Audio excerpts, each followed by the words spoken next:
Hey, got to mention real quick. So this week I filled in on 680, the Fan, prominent sports station in Atlanta, and as I'm driving to it was a remote at a golf course. They're like, "Oh, by the way, you're going to be interviewing Lawrence Taylor in the 4 o'clock hour." It was an interesting interview. Lawrence played 18 holes of golf. Let's just say Lawrence had a good time on the golf course. So you never know exactly what you're walking into in that situation. But I got a few questions in there. Might have had to hit the dump button a couple of times, but it's all good in the name of live radio.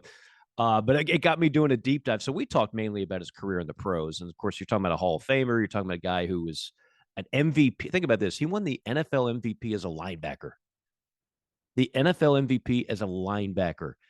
That was in an era that had Joe Montana and Dan Marino and all kinds of talented running backs.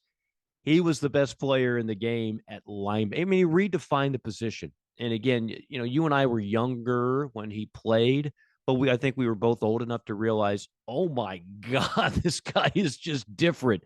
He was the ultimate game wrecker. But I'm not old enough to remember his college career. And so I wound up, I knew he played at North Carolina. I wound up doing a deep dive on that. He was the 1980 ACC Player of the Year.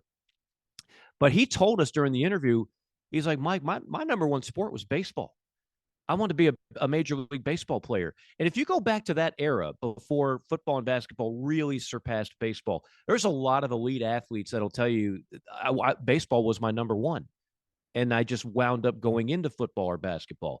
But he wanted to play baseball. And finally, they got him to start playing organized football at 15. This guy didn't play organized football till 15 years old.